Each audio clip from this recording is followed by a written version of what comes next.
भगवत शरण उपाध्याय, जन्म सन 1910, मृत्यु सन 1982। डॉक्टर भगवान शरण उपाध्याय का जन्म बलिया, उत्तर प्रदेश में हुआ था। निधन मॉरिशस में हुआ। साहित्यकार के रूप में देश विदेश की अनेक महत्वपूर्ण संस्थाओं से सक्रिय रूप में संबंध रहे हैं। अंतर्राष्ट्रीय स्तर पर भारतीय मनीषा का प्रतिनिधित्व किया। जीवन के अंतिम समय में वे मॉरिशस में भारत के राजदूत थे। उन्होंने नागरी, प्रचारिणी सभा, काशी द्वारा प्रकाशित हिंद विश्वकोश के 4 खंडों का संपादन किया। भारतीय संस्कृति के स्रोत, गुप्तकालीन संस्कृति, भारतीय इतिहास के आलोक स्तंभ आदि इनकी प्रमुख रचनाएं हैं। प्रस्तुत प्रवास वर्णन में अजंता की गुफाओं का परिचय मिलता है। चट्टानों को काटकर बनाई गई बौद्ध गुफा अजंता गांव के समीप उत्तर मध्य महाराष्ट्र में स्थित है, जो अपने चित्रकारी के लिए पूरे विश्व में सुविख्यात है। अजंता की गुफाएं बौद्ध धर्म द्वारा प्रेरित और उनकी करुणामयी भावनाओं से भरी हुई शिल्पकला और चित्रकला से ओतप्रोत हैं, जो भारतीय इतिहास में कला के उत्कृष्ट ज्ञान को दर्शाती है। यूनेस्को ने अजंता को विश्व धरोहर घोषित किया है। जिंदगी की मौत के पंजों से मुक्त कर उसे अमर बनाने के लिए आदमी ने पहाड़ काटा है। किस तरह इंसान की खूबियों की कहानी सदियों बाद आने वाली पीढ़ियों तक पहुंचाई जाए, इसके लिए आदमी ने कितने ही उपाय सोचे और किए। उसने चट्टानों पर अपने संदेश खोदे, ताड़ों से ऊंचे, धातुओं से चिकने पत्थर के खंभे खड़े किए, तांबे और पित्तल के पत्थरों पर अक्षरों के मोती बिखेरे और उसके जीवन मरण की कहानी सदियों के उतार पर सरकती चली आ रही है, जो आज हमारी अमानत विरासत बन गई है। इन्हीं उपायों में एक उपाय पहाड़ काटना भी रहा है। सारे प्राचीन सभ्य देशों में पहाड़ काटकर मंदिर बनाए गए हैं और उनकी दीवारों पर एक से एक अभिराम चित्र लिखे गए हैं। आज से कोई 2,200 साल पहले से ही हमारे देश में पहाड़ काटकर मंदिर बनाने की परिपाटी चल पड़ी थी। अजंता की गुफाएं पहाड़ काटकर बनाई जाने वाली देश की सबसे प्राचीन गुफाओं में से हैं, जैसे इलोरा और एलिफेंटा की सबसे पिछले काल की।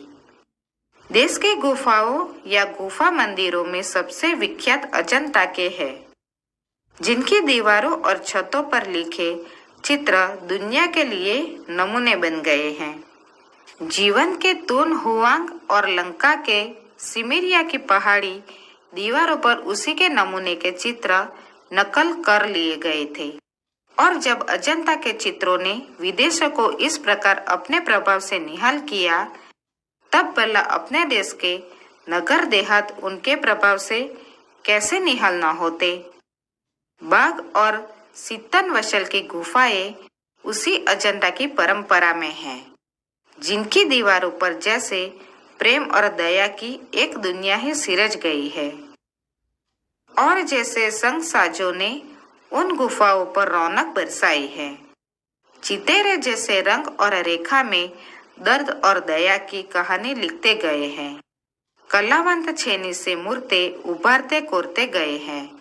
वैसे ही अजंता पर कुदरत का नूर बरस पड़ा है। प्रकृति भी वहां थिरक उठी है। बम्बई के सूबे में बम्बई और हैदराबाद के बीच विंध्याचल पूर्व पश्चिम दौड़ती पर्वतमालाओं से निचोड़े पहाड़ों का एक सिलसिला उत्तर से दक्षिण चला गया है, जिसे सह्याद्री कहते हैं। अजंता के गुफा मंदिर उसी पहाड़ी जंजीर को सनाथ करते हैं। अजंता गांव से थोड़ी ही दूर पर पहाड़ों के पैरों में सांप सी लौटती बहादुर नदी कमान सी मुड़ गई है। वही पर्वत का सिलसिला एकाएक अर्धत चंद्राकार हो गया है।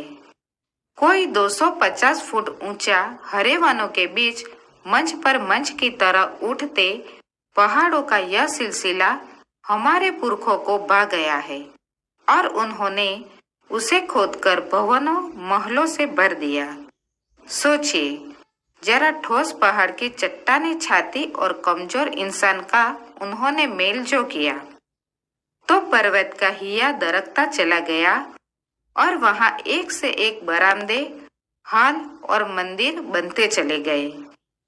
पहले पहाड़ काटकर उसे खोखला कर दिया गया, फिर उसमें सुंदर भवन बना लिए गए, जहां खंभों पर उभारी मूर्तें विहस उठी।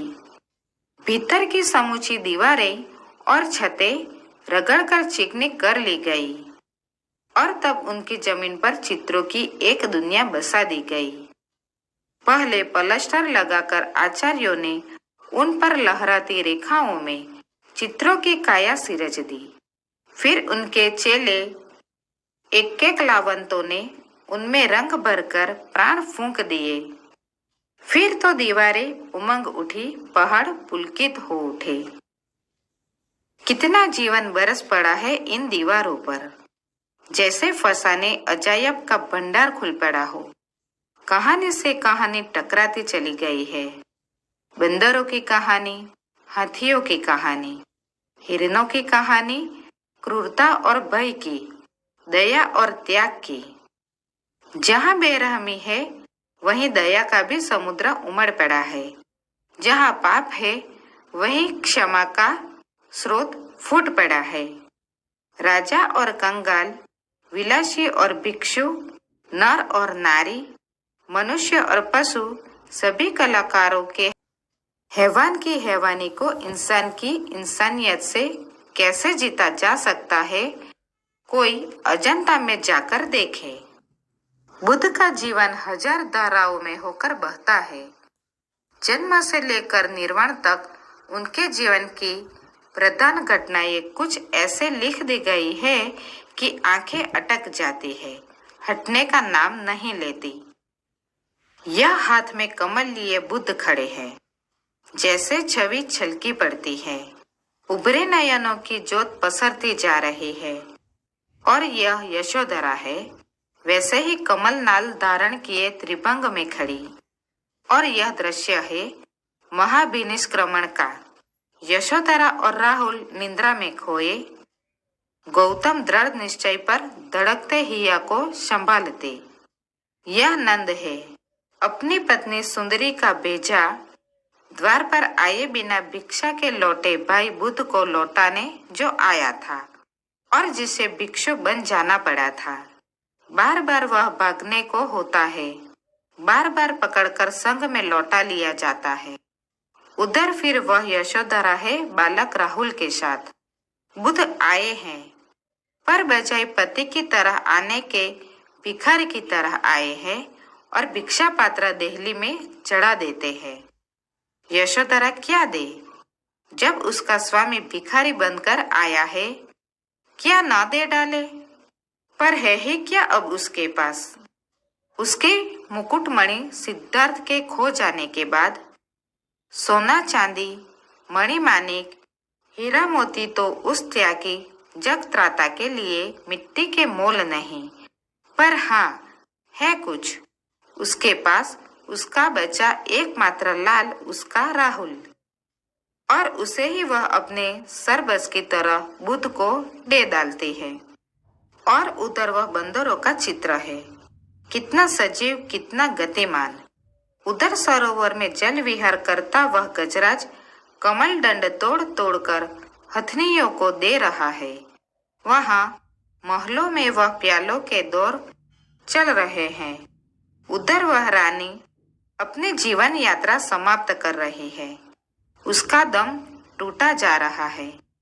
खाने खिलाने, बसने बसाने, नाचने गाने, कहने सुनाने, वन नगर, ऊंच नीच, धनी गरीब के जितने नजारे हो सकते हैं, सब आदमी अजंता की गुफाओं की इन दीवारों पर देख सकते हैं। बुद्ध के इस जन्म की घटनाएं तो इन चित्रित कथाओं में है ही, उनके पिछले जन्मों की कथाओं का भी इसमें चित्रण हुआ है। पिछले जन्म की ये कथाएं जातक कहलाती है। उनकी संख्या 555 है और इनका संग्रह जातक नाम से प्रसिद्ध है, जिनका बौद्धों में बड़ा मान है। इन्हें जातक कथाओं में से अनेक अजंता के चित्रों में विस्तार के साथ लिख दी गई है। इन पिछले जन्मों में बुद्ध ने गज, कपि, मृग आदि के रूप में विविध योनियों में जन्म लिया था और संसार के कल्याण के लिए दया और त्याग का आदर्श स्थापित करते वे बलिदान हो गए थे। उन स्थितियों में किस प्रकार पशुओं तक ने मानवोचित व्यवहार किया था, किस प्रकार औचित्य का पालन किया था, यह सब उन चित्रों में असाधारण खूबी से दर्शाया गया है। और उन्हीं को दर्शाते समय चितेरों ने अपनी जानकारी की गांठ खोल दी है, जिससे नगरों और गांवों, महलों और झोपड़ियों, समुद्रों और बनगढ़ों का संसार अजंता के उस पहाड़ी जंगल में उतर पड़ा है। और वह चित्रकारी इस खूबी से संपन्न हुई है कि देखते ही बनता है जुलूस के जुलूस हाथी घोड़े दूसरे जानवर जैसे सहसा जीवित होकर अपने अपने समझाए हुए काम जादूगर के इशारे पर संभालने लग जाते हैं। इन गुफाओं का निर्माण ईसा से करीब 200 साल पहले ही शुरू हो गया था। वे 7वीं सदी तक बनकर तैयार भी हो चुकी थी। एक दो गुफाओं में करीब 2000 साल पुराने चित्र भी सुरक्षित हैं, पर अधिकतर चित्र भारत के इतिहास के सुनहरे युग गुप्त काल और चालुक्य काल के बीच बने। अजंता संसार की चित्रकलाओं में अपना अद्वितीय स्थान रखता है। इतने प्राचीन काल के इतने सजीव, इतने गतिमान, इतने बहुसंख्यक कथा प्राण चित्र कहीं नहीं बने। अजंता के चित्रों ने देश विदेश सर्वत्र की चित्रकला को प्रभावित किया। उसका प्रभाव पूर्व के देशों की कला पर तो पड़ा ही, मध्य पश्चिमी एशिया भी उसके कल्याणकारी प्रभाव से वंचित न रह सका।